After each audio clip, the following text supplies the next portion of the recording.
आज अमेरिका पूरी दुनिया में सबसे बड़ी शक्ति है। अमेरिका के पास दुनिया की सबसे शक्तिशाली सेना है। आज अमेरिका दुनिया की सबसे बड़ी अर्थव्यवस्था भी है। पूरी दुनिया का ज़्यादातर व्यापार अमेरिकन डॉलर्स में ही होता है। दुनिया की सबसे बड़ी कंपनीज भी अमेरिका में ही हैं। लेकिन अमेरिका हमेशा से इतना शक्तिशाली नहीं था, बल्कि अपने कुछ डिसीजंस की वजह से अमेरिका दुनिया की महाशक्ति बन गया। जहां भारत दुनिया का सबसे बड़ा लोकतंत्र है, वहीं अमेरिका दुनिया का सबसे पुराना लोकतंत्र है। लेकिन क्या अमेरिका की नीतियां चीन की तरह से ही हमेशा से विस्तारवादी रही हैं? जानेंगे सब कुछ आज के इस वीडियो में कि कैसे अमेरिका दुनिया की सबसे बड़ी शक्ति बन गया और अमेरिका का पूरा इतिहास।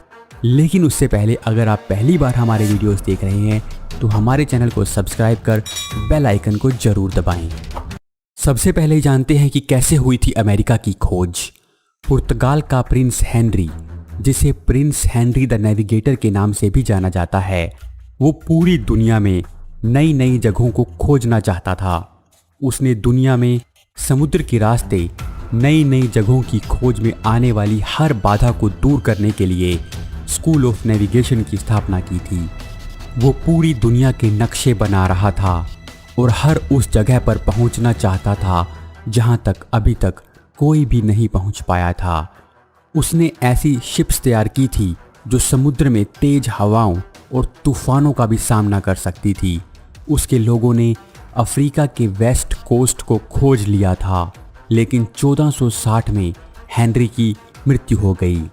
पर हेनरी के द्वारा शुरू किए गए खोजी अभियान अभी भी चल रहे थे। पुर्तगाली दक्षिण की ओर आगे बढ़ रहे थे, जबकि क्रिस्टोफर कोलंबस नाम का एक नाविक पश्चिम में भारत की ओर आगे बढ़ने लगा। कोलंबस को पुर्तगालियों का सहयोग नहीं मिला तो वो स्पेन के राजा के पास पहुंचा। स्पेन के राजा और रानी इसाबेला ने कोलंबस की इस खोज में मदद करने के लिए उसे धन दिया। 1492 तक अमेरिका को पूरी दुनिया नहीं जानती थी। 1492 में जब क्रिस्टोफर कोलंबस, जो कि समुद्र के रास्ते भारत की खोज पर निकला था, वो भारत तो नहीं पहुंच पाया, पर वो एक नई जगह पर पहुंच गया था जो कि आज का अमेरिका है। कोलंबस उस समय एक द्वीप पर पहुंचा था जहां उसको लगा कि वो भारत के किसी द्वीप पर पहुंच गया है। उन द्वीपों पर उसे लाल रंग के आदिवासी मिले। इन आदिवासियों को कोलंबस ने नाम दिया था रेड इंडियन। इन्हीं रेड इंडियंस को अमेरिका के मूल निवासी माना जाता है और यही रेड इंडियंस आगे चलकर अमेरिंडियंस कहलाए।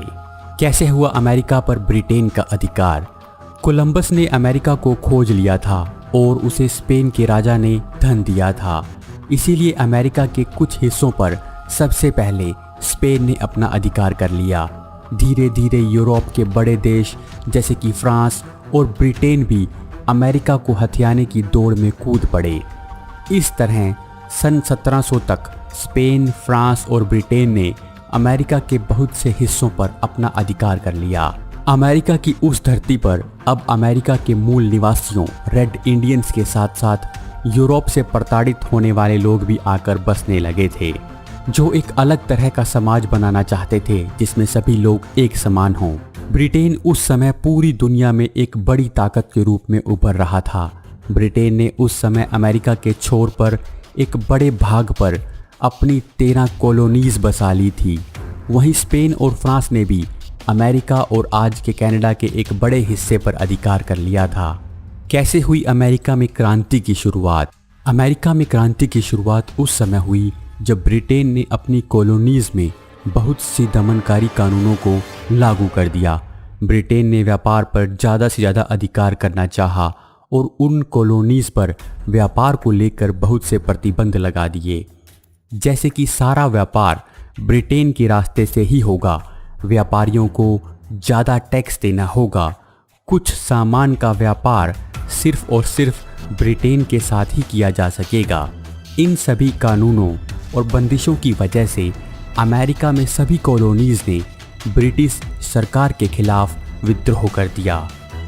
हालांकि काफ़ी लंबे समय तक इस विद्रोह को टाला जा रहा था, लेकिन जब फ्रांस और ब्रिटेन में 7 ईयर्स वॉर का अंत हुआ जिसमें ब्रिटेन की जीत हुई, तब अमेरिका से फ्रांस का लगभग सफाया हो गया।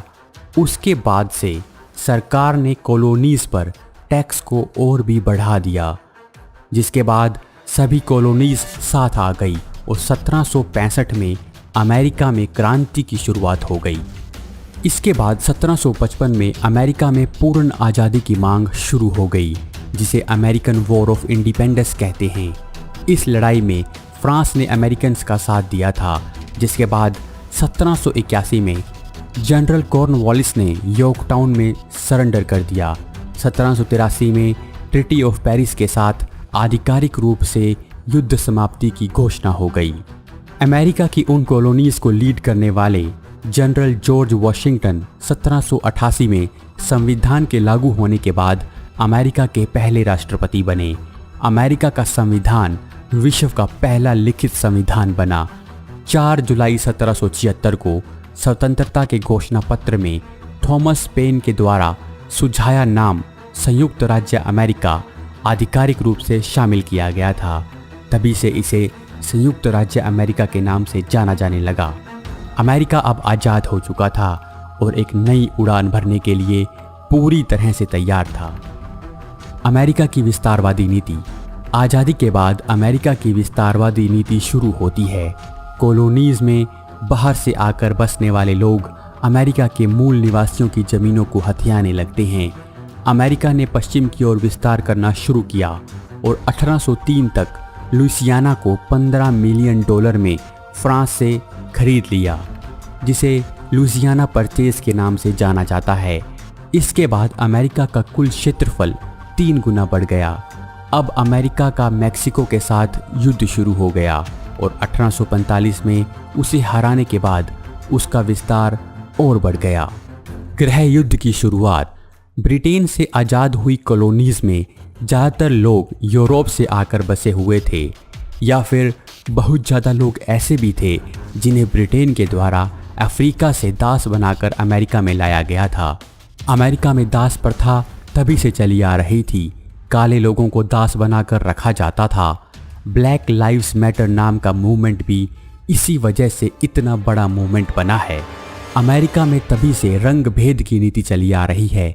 1861 से 1865 के बीच अमेरिका में एक गृह युद्ध शुरू हो गया, जिसमें उत्तरी अमेरिका में रहने वाले लोग दास प्रथा के विरुद्ध थे, जबकि दक्षिणी अमेरिका में रहने वाले लोग इसके पक्ष में थे, क्योंकि दक्षिणी अमेरिका में कपास की खेती होती थी, जिसके लिए दासों से खेतों में काम करवाया जाता था और दासों से खेती करवाकर वहाँ के लोगों को बहुत फ़ायदा हो रहा था।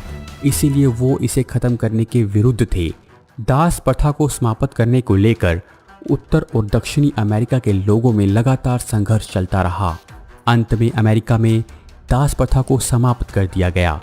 अमेरिका के राष्ट्रपति अब्राहम लिंकन भी दास प्रथा के विरुद्ध थे। उनके इसी विरोध के कारण एक सरफिरे ने उन्हें गोली मार दी थी। अमेरिका में श्वेत अश्वेत लोगों की वो लड़ाई आज भी चल रही है। भले ही आज कानूनी रूप से ब्लैक लोगों को सभी अधिकार मिल चुके हैं, लेकिन समाज में ब्लैक और वाइट लोगों के बीच आज भी नफरत बनी हुई है, जिसके शिकार ज़्यादातर ब्लैक लोग ही होते हैं। कैसे बना अमेरिका सुपर पावर? पूरी दुनिया में अमेरिका सबसे शक्तिशाली देश है, जिसके बहुत से कारण हैं। अगर आप दुनिया के 10 सबसे ताकतवर देशों के बारे में जानना चाहते हैं तो आप ऊपर आई बटन पर क्लिक करके वो वीडियो देख सकते हैं। अमेरिका के शक्तिशाली होने का एक बहुत बड़ा कारण उसकी आर्थिक शक्ति और उसकी भौगोलिक परिस्थिति है। आज अमेरिका या तो कमज़ोर और मित्र राष्ट्रों से घिरा हुआ है, या एक तरफ उसे किसी भी खतरे से बचाने के लिए विशाल समुद्र है, जिस कारण किसी भी देश के लिए अमेरिका पर हमला करना आसान नहीं है। लेकिन कैसे बना अमेरिका सुपर पावर? असल में अमेरिका में औद्योगिक क्रांति की शुरुआत के साथ ही अमेरिका की ताकत बढ़ने लगी थी। प्रथम विश्व युद्ध के बाद यूरोप के ज़्यादातर देशों को भारी नुकसान हुआ था और अमेरिका ने इस युद्ध को ख़त्म करने में अहम भूमिका निभाई थी। दूसरे विश्व युद्ध में पर्ल हार्बर के बाद अमेरिका ने जापान पर हमला करके पूरी दुनिया को अपनी ताकत दिखा दी थी। इसके बाद सोवियत यूनियन का डर दिखाकर उसने नाटो जैसे संगठनों की स्थापना की। साथ ही विश्व युद्ध के बाद दुनिया की इकोनॉमी को स्टेबल बनाए रखने के लिए वर्ल्ड बैंक और IMF जैसे संगठनों की स्थापना की गई। जिससे अमेरिका की धाक पूरी दुनिया में बढ़ गई। आज भी अमेरिका की सेना दुनिया के बहुत से देशों में है।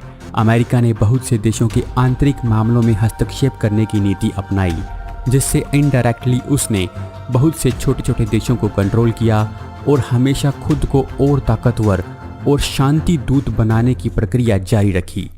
आज अमेरिका दुनिया की सबसे बड़ी शक्ति है, लेकिन आज चीन ने अमेरिका को चैलेंज करना शुरू कर दिया है, जिसकी वजह से चीन और अमेरिका में ट्रेड वॉर शुरू हो गई। ब्रिटेन के बाद अमेरिका दुनिया की सबसे बड़ी शक्ति बना। क्या अब चीन दुनिया की महाशक्ति बनकर उभर सकता है? आपकी इस बारे में क्या राय है, आप हमें कमेंट करके ज़रूर बताएं। आज भी अमेरिका सीधे तौर पर विस्तार नहीं करता, लेकिन हर देश के आंतरिक मामलों में हस्तक्षेप करने की उसकी नीति आज भी कायम है।